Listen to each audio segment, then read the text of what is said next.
മറ്റു വാർത്തകളിലേക്ക് കെ.പി.സി.സി നേതൃത്വത്തിനെതിരെ വിമർശനവുമായി കെ.എസ്.യു. നേതൃത്വത്തിൽ നിന്ന് ആവശ്യമായ പരിഗണന ലഭിക്കുന്നില്ല എന്നാണ് കെ.എസ്.യു നേതാക്കളുടെ ആരോപണം.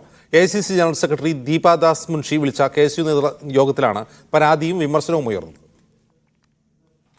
സർക്കാരിനെതിരായ സമീപകാല സമരപോരാട്ടങ്ങൾ വിശദീകരിച്ച ശേഷമായിരുന്നു കെ.എസ്.യു നേതൃത്വത്തിന്റെ വിമർശനം.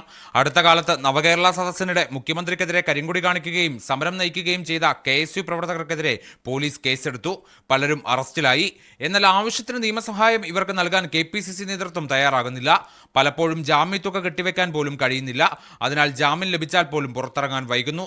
ഇത് പ്രവർത്തകരുടെ മനോവീര്യം തകർക്കുന്ന നിലപാടാണ്. യൂത്ത് കോൺഗ്രസിന് കെ.പി.സി.സി ആവശ്യമായ പരിഗണന നൽകുന്നു. പ്രത്യേകിച്ച് യൂത്ത് കോൺഗ്രസ് സംസ്ഥാന അധ്യക്ഷൻ രാഹുൽ മാങ്കൂട്ടത്തിലിന് സാധാരണയിൽ കവിഞ്ഞ പിന്തുണയാണ് നേതൃത്വം നൽകുന്നത്. ഈ പരിഗണന തങ്ങൾക്കും വേണമെന്നാണ് കെ.എസ്.യുവിന്റെ ആവശ്യം. ഇന്നലെ കെ.പി.സി.സി വിളിച്ചു ചേർത്ത പോഷക സംഘടനകളുടെ യോഗത്തിലായിരുന്നു വിമർശനം. യോഗത്തിൽ കേരളത്തിന്റെ ചുമതലയുള്ള AICC general secretary Deepa Das Munshi പങ്കെടുത്തിരുന്നു. കെ.പി.സി.സി അധ്യക്ഷൻ കെ സുധാകരന്റെ അഭാവത്തിൽ വി ടി ബൽറാം അടക്കമുള്ള നേതാക്കൾ യോഗത്തിൽ പങ്കെടുത്തു. സർക്കാരിനെതിരായ സമരങ്ങൾ തുടരാൻ പോഷക സംഘടനകൾക്ക് കെ.പി.സി.സി നിർദ്ദേശം നൽകിയതിന് പിന്നാലെയാണ് വിമർശനവുമായി കോൺഗ്രസിന്റെ വിദ്യാർത്ഥി സംഘടന തന്നെ രംഗത്ത് വന്നത്. മീഡിയ 1 തിരുവനന്തപുരം.